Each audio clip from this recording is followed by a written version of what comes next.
भारतीय अर्थव्यवस्था के बारे में हम अध्ययन करेंगे इस वीडियो में। ठीक है, जनरल नॉलेज के तहत, और थोड़ा उसके लेवल भी एग्जाम में आ सकते हैं इसमें प्रश्न। जैसे आप वीडियो देखेंगे चीज़ें समझ में आ जाएंगी।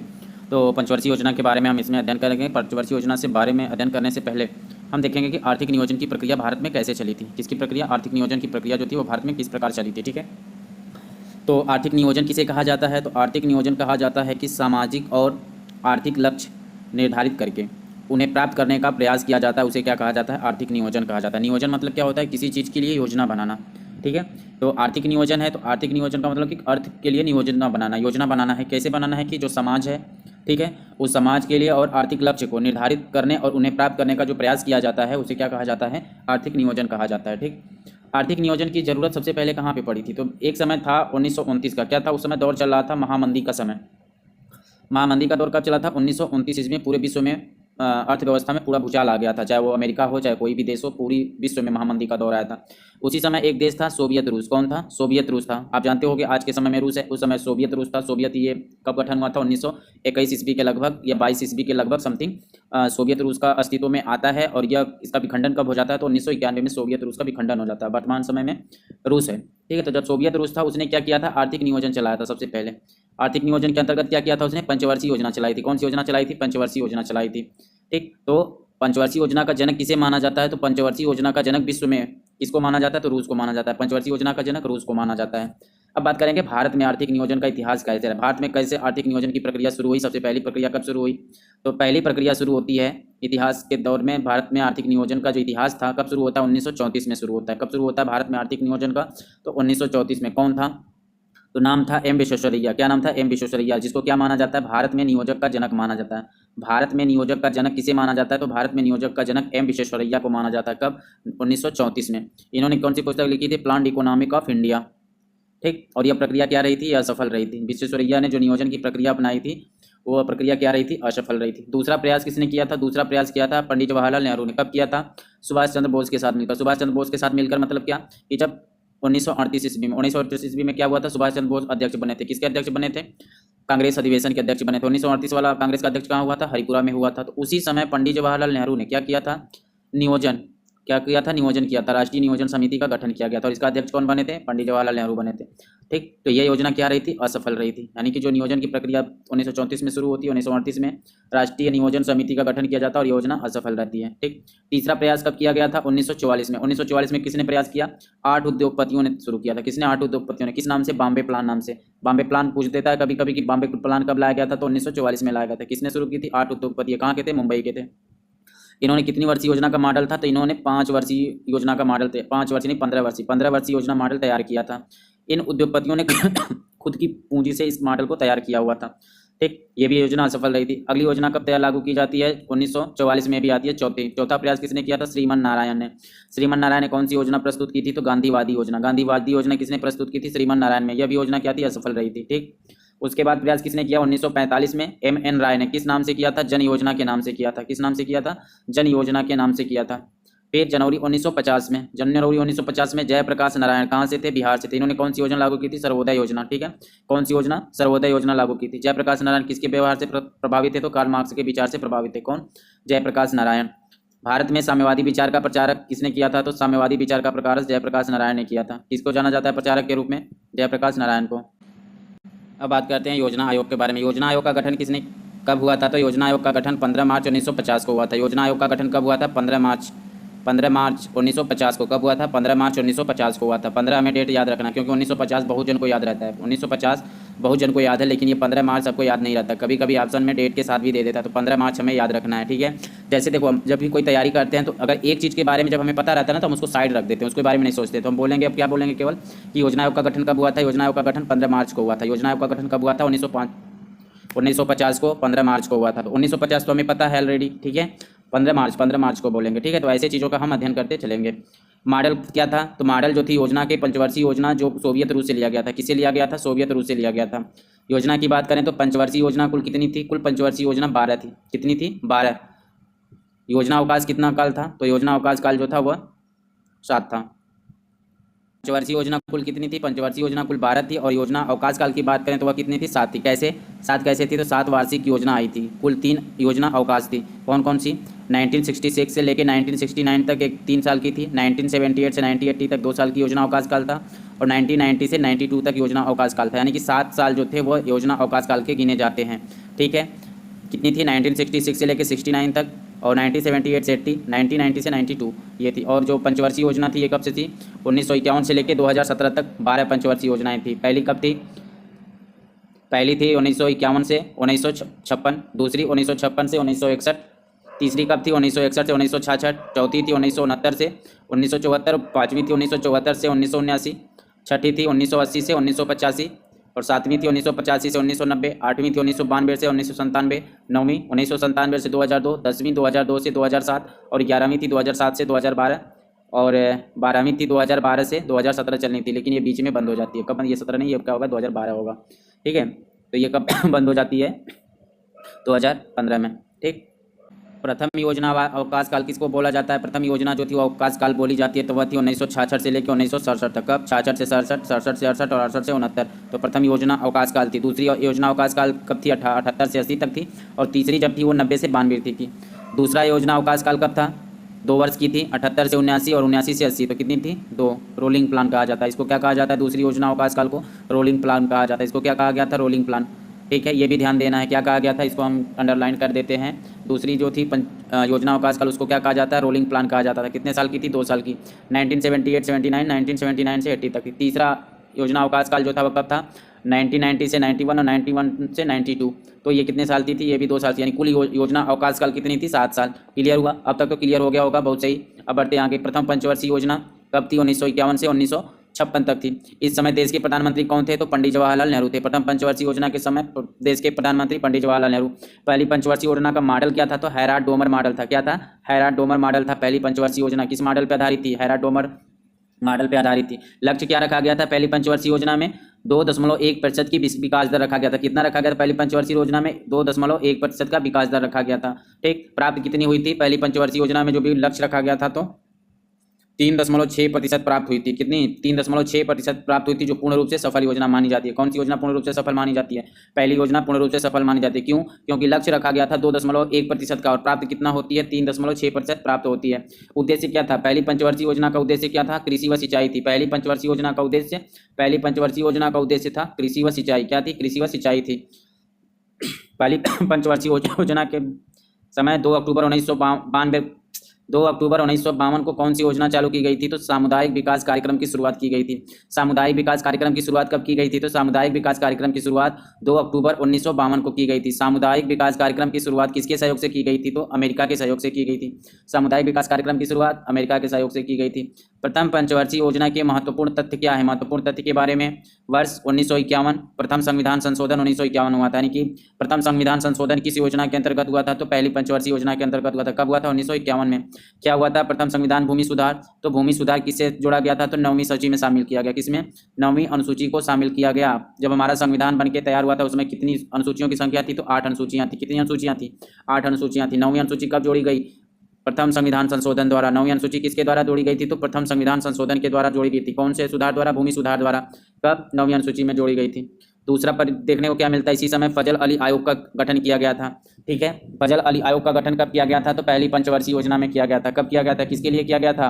राज्य पुनर्गठन के लिए किया गया था। किसके आधार पे? भाषा के आधार पे। राज्य पुनर्गठन किया गया था। किसके आधार पे? भाषा के आधार पे राज्य का पुनर्गठन करना था। इसीलिए फजल अली आयोग की स्थापना की गई थी। ये भी क्वेश्चन बन जाएगा कि राज्य पुनर्गठन के लिए कौन सा आयोग बना था? तो फजल अली आयोग बना था। कब बना था? 1953 में। फजल अली आयोग में कौन अध्यक्ष थे? तो फजल अली आयोग में अध्यक्ष थे फजल, कौन थे? न्यायमूर्ति थे ये फजल अली थे। और इनके साथ सदस्य कौन थे? तो इनके साथ सदस्य थे KM पडिक्कर और हृदयनाथ कुंजरू, इनके साथ सदस्य बनाए गए थे। ठीक है, 1953 में तेलुगु भाषा के आधार पर किस भाषा के आधार पर गठन किया गया था? तो तेलुगु भाषा के आधार पर किस प्रदेश की मांग हो रही थी? तो आंध्र प्रदेश के पुनर्गठन की मांग हो रही थी। इसीलिए इस गठन का आयोजन किया गया था। अब बात करेंगे 1955 ईस्वी में क्या हो रहा है। इसी दौरान भाखड़ा नांगल बांध परियोजना बनाई गई थी। भाखड़ा नांगल बांध परियोजना किस नदी पे बनाई गई थी? सतलज नदी पे बनाई गई थी।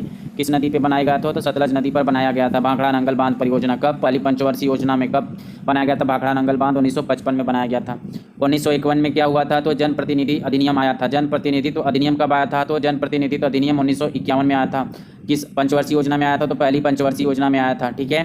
भारतीय नागरिकता अधिनियम कब आया था? भारतीय नागरिकता अधिनियम आया था 1955 में। कब आया था भारतीय नागरिकता अधिनियम? 1955 में आया था। यानी कि पहली पंचवर्षीय योजना में कौन कौन से काम हुए थे? तो पहली पंचवर्षीय योजना में 1952 में सामुदायिक विकास कार्यक्रम आया था, जो अमेरिका के सहयोग से आया था। दूसरा काम क्या हुआ था? प्रथम संविधान संशोधन हुआ था, 1951 में हुआ था। भूमि सुधार अधिनियम हुआ था। इससे कौन सी अनुसूची जोड़ी गई? 9वीं अनुसूची जोड़ी गई। फजल अली आयोग की स्थापना की जाती है 1953 में। ठीक। फिर उसके बाद इसी दौरान भाखड़ा नांगल बांध परियोजना बनाई जाती है सतलज नदी पे 1955 में। जनप्रतिनिधित्व अधिनियम आता है 1951 में। भारतीय नागरिकता अधिनियम आता है 1955 में। ठीक। तो ये सारे काम किसमें हुए थे? पहली पंचवर्षीय योजना में हुए थे।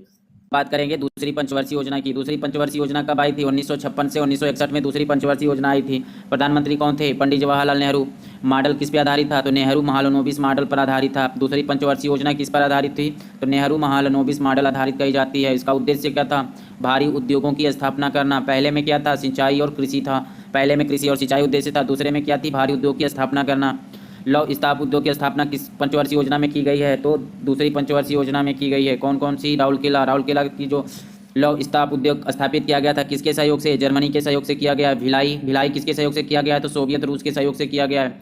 दुर्गापुर का जो लौह इस्पात उद्योग बनाया गया किसके सहयोग से? तो ब्रिटेन के सहयोग से। यानी राउरकेला किसका सहयोग से? जर्मनी के सहयोग से। भिलाई उद्योग सोवियत रूस के सहयोग से। और दुर्गापुर उद्योग ब्रिटिश सहयोग से बनाया गया। दुर्गापुर कहाँ है? दुर्गापुर पश्चिम बंगाल में है। भिलाई कहाँ है? तो भिलाई छत्तीसगढ़। राउरकेला उड़ीसा। राउरकेला जर्मनी के सहयोग से कब बना था? तो 1955 नहीं है। कब है? दूसरी पंचवर्षीय योजना में है। तो दूसरी पंचवर्षीय योजना 59 में है। किसमें है? 56 से 61 चलती है। तो इसकी राउरकेला वाली लौह इस्पात उद्योग की स्थापना कब की गई थी? 3 फरवरी को। 3 फरवरी 1959 को। 1959 को की गई थी। भिलाई लौह इस्पात उद्योग की स्थापना कब की गई थी? 1955 में की गई थी।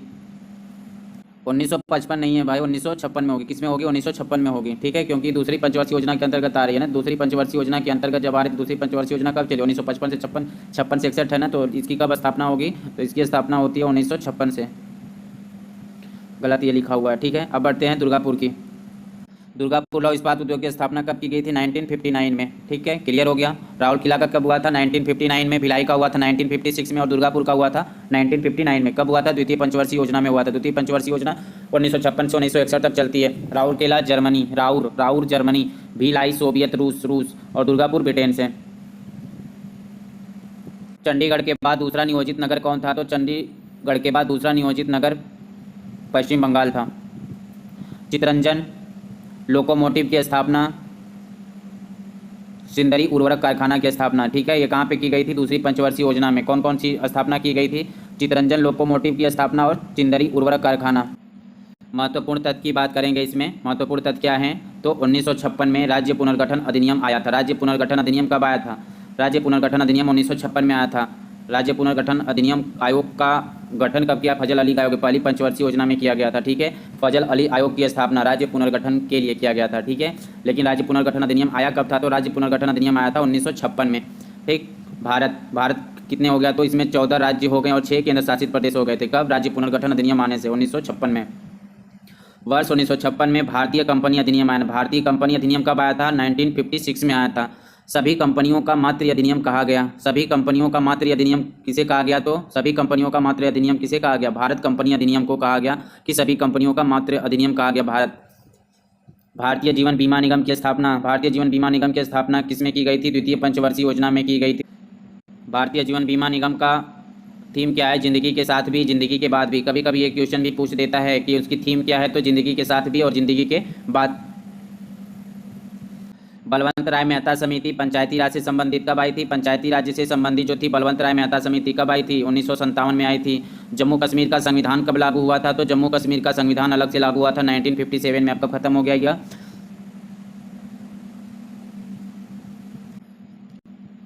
5 अगस्त 2019 को। यानी जम्मू कश्मीर का संविधान लागू कब हुआ था? तो 1953 में 57 में लागू हुआ था। और ख़त्म कब किया गया है? अभी हाल फिलहाल में 5 अगस्त 2019 को। 1959 और 2 अक्टूबर को क्या होता है? नागौर राजस्थान का पहली त्रिस्तरीय पंचायती राज व्यवस्था लागू की गई थी। यानी कब लागू की गई थी? पहली त्रिस्तरीय पंचायती राज व्यवस्था कहाँ पे लागू की गई थी? नागौर राजस्थान में 2 अक्टूबर 1959 को। महबूबनगर आंध्र प्रदेश में दूसरी पंचायती राज व्यवस्था लागू की गई थी कहाँ पे? 11 अक्टूबर 1959 को।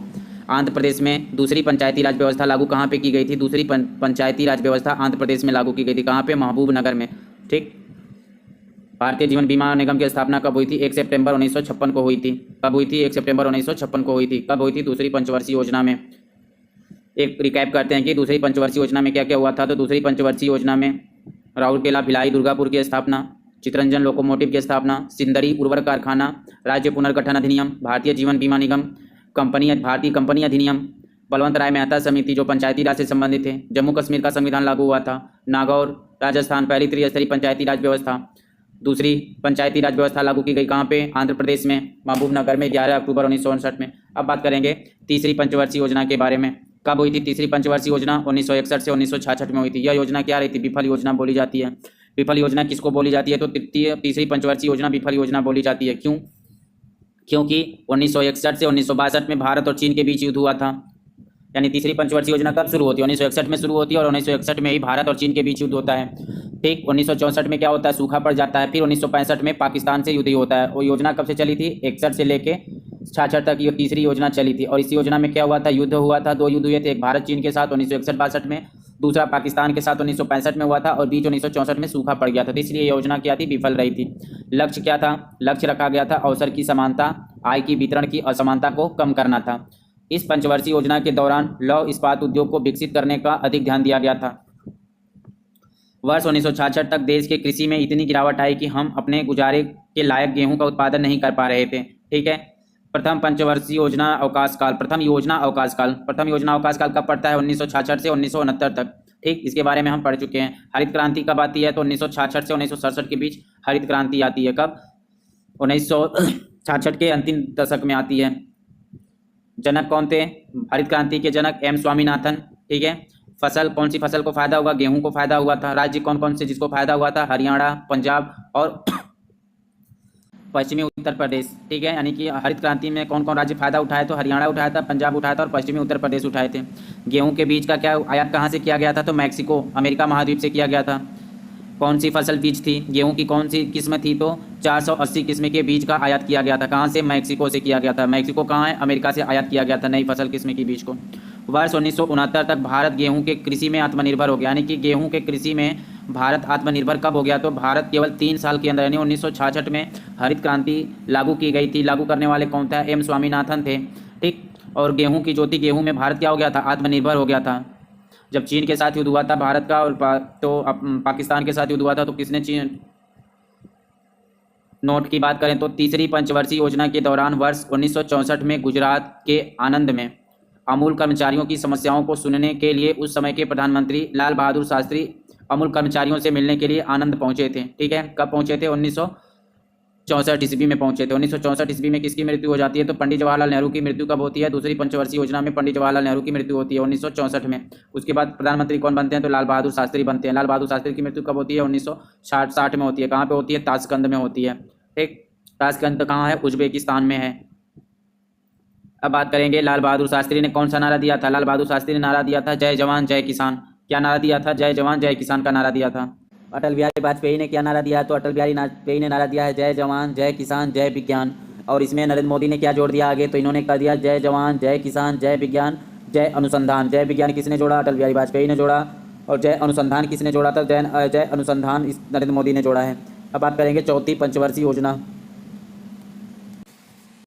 चौथी पंचवर्षीय योजना भी क्या थी? असफल थी। तीसरी पंचवर्षीय योजना असफल थी, चौथी पंचवर्षीय योजना असफल थी।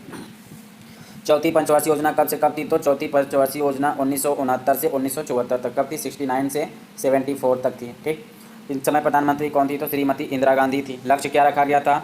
स्थिरता के साथ आर्थिक विकास करना है और आत्मनिर्भरता की प्राप्ति करनी है। क्या लक्ष्य रखा गया था? स्थिरता के साथ आर्थिक विकास करना है और आत्मनिर्भरता की प्राप्ति करनी है। 1964 में कितने बैंकों का राष्ट्रीयकरण किया गया था? तो 1969 में 14 बैंकों का राष्ट्रीयकरण किया गया था। पूछता क्या है कि बैंकों का राष्ट्रीयकरण कब किया गया था? तो 1969 में किया गया था। कितने बैंकों का? 14 बैंकों का। चौथी पंचवर्षीय योजना के दौरान भी भारत और पाकिस्तान के बीच युद्ध हुआ था। कब हुआ था? 1971 में हुआ था। इससे पहले कब हुआ था? तो 65 में हुआ था भारत और पाकिस्तान के बीच युद्ध। दूसरी बार कब हुआ? 1971 में हुआ था। 1972 में क्या हुआ था? 1972 में स्टॉकहोम सम्मेलन हुआ था। क्या हुआ था? स्टॉकहोम सम्मेलन। किसने भाग लिया था? श्रीमती इंदिरा गांधी ने भाग लिया था। किसमें? स्टॉकहोम सम्मेलन में। कब हुआ था? 1972 में हुआ था। देश के पहले टाइगर रिजर्व की स्थापना कब की गई थी? देश के पहले टाइगर रिजर्व की स्थापना चतुर्थ पंचवर्षीय योजना यानी 1973 में की गई थी। देश के पहले टाइगर रिजर्व की स्थापना 1973 में। श्रीमती इंदिरा गांधी भारत की वो प्रधानमंत्री हैं जिन्होंने पर्यावरण व अन्य वन्य जीव के लिए सबसे अधिक कार्य किया है। ठीक है, यानी कि श्रीमती इंदिरा गांधी भारत की वो प्रधानमंत्री है जिन्होंने पर्यावरण के लिए, वन्य के लिए और वन्य जीव के लिए सबसे अधिक कार्य किया है। यह एक असफल पंचवर्षीय योजना थी। कौन सी? चौथी पंचवर्षीय योजना एक असफल योजना थी। पांचवी पंचवर्षीय योजना कब हुई थी? 1974 से 1979 के बीच में हुई थी। इस समय प्रधानमंत्री कौन थी? श्रीमती इंदिरा गांधी थी। लक्ष्य क्या रखा गया था? पांचवी पंचवर्षीय योजना का लक्ष्य था गरीबी हटाओ का नारा और आत्मनिर्भरता। जयप्रकाश नारायण इस समय कौन सा आंदोलन चला रहे थे? तो ये साम्यवादी आंदोलन चला रहे थे। कौन? जयप्रकाश नारायण का साम्यवादी आंदोलन किसका था? इस समय पांचवी पंचवर्षीय योजना में आंतरिक अशांति घोषित करके राष्ट्रीय आपात की घोषणा कब कर दी गई थी? 1975 में कर दी गई थी। इस समय कौन थे राष्ट्रपति? कौन थे? तो फखरुद्दीन अली के द्वारा। कौन थे राष्ट्रपति? फखरुद्दीन अली अहमद थे। लक्ष्य की विकास दर क्या थी पांचवी पंचवर्षीय योजना की? तो लक्ष्य का विकास रखा गया था 5.5%। क्या रखा गया था? 5.5% रखा गया था। प्राप्त कितनी हुई थी? 5% प्राप्त हुई थी। इसी पंचवर्षीय योजना के दौरान काम के बदले अनाज की योजना लागू हो गई थी। काम के बदले अनाज की योजना कब लागू हुई थी? तो पांचवी पंचवर्षीय योजना के दौरान लागू हुई थी काम के बदले अनाज योजना। न्यूनतम आवश्यकता कार्यक्रम की शुरुआत कब की गई थी? न्यूनतम आवश्यकता कार्यक्रम की शुरुआत पांचवी पंचवर्षीय योजना में की गई थी। अपने कार्यकाल न पूरा करने वाला पहली पंचवर्षीय योजना कौन थी? अपना कार्यकाल न पूरा करने वाली पहली पंचवर्षीय योजना पांचवी पंचवर्षीय योजना थी। यह योजना कब परिवर्तित हो गई? तो 1978 में सरकार परिवर्तन के कारण रोक दी गई थी। पांचवी पंचवर्षीय योजना कब शुरू हुई थी? तो पांचवी पंचवर्षीय योजना 1974 में शुरू हुई थी। इसका डेट कब रखा गया था? 79। ठीक है, 79। कितने साल चली थी? 4 साल चली थी। पहली पंचवर्षीय योजना थी जो इसका कार्यकाल पूरा नहीं हुआ था। कितने साल चली? 4 साल चली थी। इस पंचवर्षीय योजना के बाद दूसरी योजना अवकाश काल कब होता है? तो 1978 से 1980 तक चला था। दूसरी योजना अवकाश काल 1978 से 1980, इसके बारे में हम पढ़ चुके हैं। ठीक है, जनता दल की सरकार थी। दूसरी योजना अवकाश काल में किसकी सरकार थी? जनता दल की सरकार आई। इन्होंने कौन सा पाना था? अनवरत योजना कहा था, जिसे क्या कहा जाता है? रोलिंग प्लान कहा जाता है। रोलिंग प्लान किसने लाया था? डीटी लकड़वाला की सहायता से शुरू की गई थी। रोलिंग प्लान किसके द्वारा शुरू की गई थी? तो रोलिंग प्लान डीटी लकड़वाला की सहायता से शुरू की गई थी। किसे क्या कहा जाता है? अनवरत योजना भी कहा जाता है। शुरुआत की गई कब? 1978 में। 1980 में पुनः कांग्रेस आई और क्या करती है? पंचवर्षीय योजना को फिर से लागू करती है। ठीक। छठी पंचवर्षीय योजना कब आती है? 1980 से 1985। ये योजना सफल थी। ठीक है, कौन कौन सी योजना अभी सफल हुई? पहली सफल हुई और दूसरी सफल हुई और छठी सफल हो रही है। प्रधानमंत्री कौन थी छठी पंचवर्षीय योजना में? तो प्रधानमंत्री थी श्रीमती इंदिरा गांधी। इनकी हत्या कब होती है? 1984 में। कब? 27 मई 1984 को मृत्यु होती है। किसकी? इंदिरा गांधी की। 1984 में भोपाल गैस त्रासदी हुआ था। किसके कारण? मिथाइल आइसोसाइनाइड के द्वारा। जिम कार्बेट नाम की कंपनी में हुआ था। किसमें हुआ था? जिम कार्बाइड नाम की कंपनी में हुआ था, जिससे हजारों लोग मारे गए थे। कब हुआ था यह घटना? 1984 में भोपाल गैस त्रासदी हुई थी और 1984 में किसकी मृत्यु हुई थी? श्रीमती इंदिरा गांधी की। इस पंचवर्षीय योजना के अंतर्गत जनसंख्या नियंत्रण को भी लक्ष्य बनाया गया था। किस पंचवर्षीय योजना के अंतर्गत जनसंख्या नियंत्रण को लक्ष्य बनाया गया था? तो छठी पंचवर्षीय योजना के अंतर्गत। लक्ष्य विकास दर कितना था? 5.2% रखी गई थी। 5.2% रखी गई थी और प्राप्ति कितनी हुई थी? तो 5.4% प्राप्त हुई थी, यानी कि यह योजना सफल थी। अब बात करेंगे सातवीं पंचवर्षीय योजना। सातवीं पंचवर्षीय योजना कब आई थी? 1985 से 1990 तक। यह योजना क्या थी? यह योजना विफल थी या असफल रही थी? कौन सी योजना? सातवीं पंचवर्षीय योजना विफल थी। प्रधानमंत्री कौन थे? राजीव गांधी। जनसंख्या नियंत्रण कार्यक्रम चलाया गया था। कब? सातवीं पंचवर्षीय योजना में। छठी पंचवर्षीय योजना में भी जनसंख्या नियंत्रण को लक्ष्य बनाया गया था। जनसंख्या नियंत्रण चलाया गया था। क्या हुआ था इस समय? पर्यावरण संरक्षण अधिनियम और उपभोक्ता संरक्षण अधिनियम। कब? 1986 में। पर्यावरण संरक्षण अधिनियम और उपभोक्ता संरक्षण अधिनियम कब आया था? 1986 में आया था। दोनों एक साथ आए थे, पर्यावरण संरक्षण अधिनियम और उपभोक्ता संरक्षण अधिनियम। लक्ष्य क्या रखा गया था? लक्ष्य रखा गया था न्याय पर आधारित सामाजिक प्रणाली की स्थापना करना। सातवीं पंचवर्षीय योजना का लक्ष्य क्या था? सातवीं पंचवर्षीय योजना का लक्ष्य था न्याय पर आधारित सामाजिक प्रणाली की स्थापना करना। 1986 में क्या हुआ था? पंचायती राज को संवैधानिक दर्जा देने के लिए लक्ष्मीमल सिंघवी समिति का गठन किया गया था। किसकी? लक्ष्मीमल सिंघवी समिति का गठन कब किया गया था? तो 1986 में किया गया था। लक्ष्मीमल सिंघवी समिति का गठन 1986 में किसके लिए किया गया था? तो पंचायती राज को संवैधानिक दर्जा देने के लिए किया गया था। तीसरा योजना जो अवकाश काल नाम से जाना जाता है वो कब है? 90 से 92। ठीक है। 1991 में कौन प्रधानमंत्री थे? तो नरसिम्हा राव थे। कौन थे? नरसिम्हा राव मोहन मनमोहन मॉडल आया था। कब आया था? 1991 में नरसिम्हा राव और मनमोहन मॉडल राव आया था। क्या आया था? एलपीजी मॉडल आया था। कौन सा मॉडल आया था? एलपीजी मॉडल आया था। उदारीकरण, निजीकरण और वैश्वीकरण यानी कि लिबरलिज्म, प्राइवेटाइजेशन और ग्लोबलाइजेशन, ये चीज़ें आई थी एलपीजी के नाम से। उदारीकरण, निजीकरण और वैश्वीकरण। दूसरा जो चाल चला था 24 जुलाई 1991 को, तो क्या हुआ था? यह एफडीआई भारत में शुरू हुई थी। भारत में एफडीआई कब शुरू हुई थी? 24 जुलाई 1991 को। 24 जुलाई 1991 को क्या शुरू हुआ था? एफडीआई भारत में शुरू हुआ था। वर्ष 1990-92 के बीच देश की सरकार में लगातार परिवर्तन होने के कारण यह पंचवर्षीय योजना क्या थी? विफल रही थी। 8वीं पंचवर्षीय योजना 1992 से 1997। उदारीकरण के बाद पहली पंचवर्षीय योजना, उदारीकरण के बाद पहली पंचवर्षीय योजना कौन सी थी? तो 8वीं पंचवर्षीय योजना थी। यह सफल पंचवर्षीय योजना रही। इसमें 8वीं पंचवर्षीय योजना में क्या संशोधन किया गया? तो 73वां और 74वां संविधान का संशोधन कब हुआ था? तो 8वीं पंचवर्षीय योजना में हुआ था। 73वां और 74वां संविधान संशोधन 8वीं पंचवर्षीय योजना। 73वां संविधान के अंतर्गत कौन सी अनुसूची जोड़ी गई? 11वीं अनुसूची जोड़ी गई। 74वां संविधान संशोधन के अंतर्गत 12वीं अनुसूची जोड़ी गई। 11वीं अनुसूची किससे संबंधित थी? पंचायती राज से संबंधित थी। और 12वीं अनुसूचित नगरीय से संबंधित थी, नगरीय प्रशासन से। इस दौरान 1994 में कौन सी शुरुआत किया गई? सेवा कर की शुरुआत की गई। सेवा कर की शुरुआत कब की गई? सेवा कर की शुरुआत 1994 में की गई थी। सेवा कर की शुरुआत 8वीं पंचवर्षीय योजना 1994 सेवा कर। 1994 सेवा कर 1994। 1 रुपये और 5 रुपये के नोट कब रोक लगा दी गई? तो 1 रुपये और 5 रुपये के नोट पर रोक लगा दी गई 1994-95 में। कब लगा दी गई? 1994-95 में। गांधी जी की श्रेणी का नोट कब चालू किया गया? 1996 में चालू किया गया। तो 8वीं पंचवर्षीय योजना में गांधी जी श्रृंखला के नोट जारी किए गए। गांधी जी श्रृंखला के नोट कब जारी किए गए थे? 1996 में जारी किए गए थे। गांधी जी श्रृंखला के नोट कब जारी किए गए थे? 1996 में। 9वीं पंचवर्षीय योजना कब आई थी? 9वीं पंचवर्षीय योजना आई थी 1997 से 2002। लक्ष्य क्या रखा गया था? लक्ष्य था न्यायपूर्ण वितरण एवं सहायता एवं समानता के साथ विकास। क्या था? न्यायपूर्ण वितरण एवं समानता के साथ विकास। नौवीं में न्यायपूर्ण वितरण एवं समानता के साथ विकास। ठीक है, क्या करना है? 9वीं क्लास में जाते ही न्यायपूर्ण वितरण किया गया और समानता के साथ विकास किया गया। 1998 में क्या हुआ था? सफल परमाणु परीक्षण हुआ था। कौन सा परीक्षण हुआ था? परमाणु परीक्षण हुआ था 1998। कहाँ पे हुआ था? पोखरण 2। पोखरण 2 कब हुआ था? अटल बिहारी वाजपेयी के समय में हुआ था पोखरण 2। और पोखरण 1 कब हुआ था? 1974 में हुआ था। किसके समय में? इंदिरा गांधी के समय में। पोखरण कहाँ है? राजस्थान में है। 1999 में कारगिल युद्ध होता है। कब? 20 जुलाई को कारगिल दिवस, विजय दिवस मनाया जाता है। कारगिल विजय दिवस कब मनाया जाता है? तो 20 जुलाई को कारगिल दिवस मनाया जाता है। 2001 में जनगणना हुई थी। 2000 में जनसंख्या नीति 2000 में क्या किया गया था? 2000 में जनसंख्या नीति लागू की गई थी। जनसंख्या नीति हम दो हमारे दो किसमें आया था? हम दो हमारे दो का नारा कब आया था? 2000 में। छोटा परिवार सुखी परिवार कब घोषणा की गई थी? छोटा परिवार सुखी परिवार 2000 में। जनसंख्या नीति कब आई थी? 2000 में जनसंख्या नीति आई थी। जनसंख्या नीति में क्या कहा गया था नारा? हम दो हमारे दो, छोटा परिवार सुखी परिवार। किस पंचवर्षीय योजना में आई थी? तो 9वीं पंचवर्षीय योजना में आई थी। 9वीं पंचवर्षीय योजना। 10वीं पंचवर्षीय योजना कब आई थी? तो 10वीं पंचवर्षीय योजना आई थी 2002-2007 में। वर्ष 2000 में सर्व शिक्षा अभियान आया, सब पढ़े सब बढ़े। 2002 में क्या आया था? सर्व शिक्षा अभियान आया था, सब पढ़े सब बढ़े। 2004 में राज्यसभा से डॉक्टर मनमोहन सिंह कांग्रेस के प्रधानमंत्री नियुक्त हुए थे। कब प्रधानमंत्री नियुक्त कब हुए थे? डॉक्टर मनमोहन सिंह 2004 में राज्यसभा से। 2005 में कौन सा कानून आया था? आरटीआई कानून आया था। किसके प्रयास से? अरविंद केजरीवाल के प्रयास से। कौन सा कानून? आरटीआई कानून। यह अब तक की सबसे बड़ी सफल पंचवर्षीय योजना थी। यानी कि सबसे बड़ी सफल पंचवर्षीय योजना कौन सी मानी जाती है? तो 10वीं पंचवर्षीय योजना सबसे सफल पंचवर्षीय योजना मानी जाती है।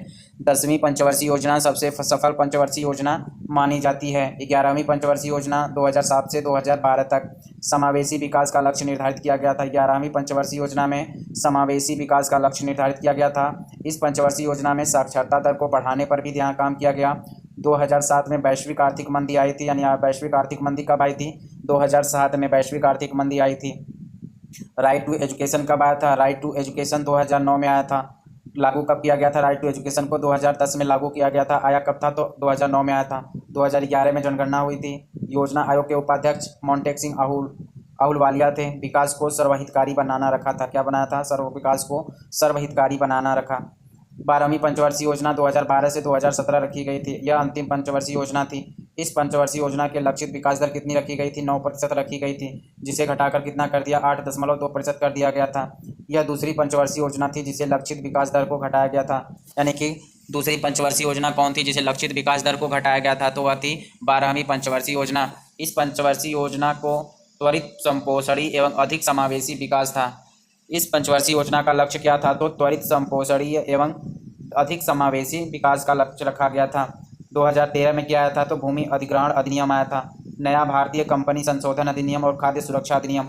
2013 में क्या क्या आया था? तो 2013 में आया था भारतीय खाद्य सुरक्षा अधिनियम, नया भारतीय कंपनी संशोधन अधिनियम और भूमि अधिग्रहण अधिनियम आया था 2013 में। 2014 में किसकी सरकार बनती है? तो पूर्ण बहुमत से नरेंद्र मोदी के।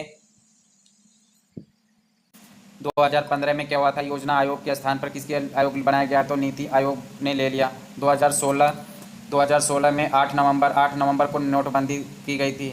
8 नवंबर को क्या किया गया था? नोटबंदी शुरू की गई थी। कब? 2016 8 नवंबर को नोटबंदी शुरू की गई थी। तो यह थी भारत की पंचवर्षीय योजना के बारे में। ठीक है।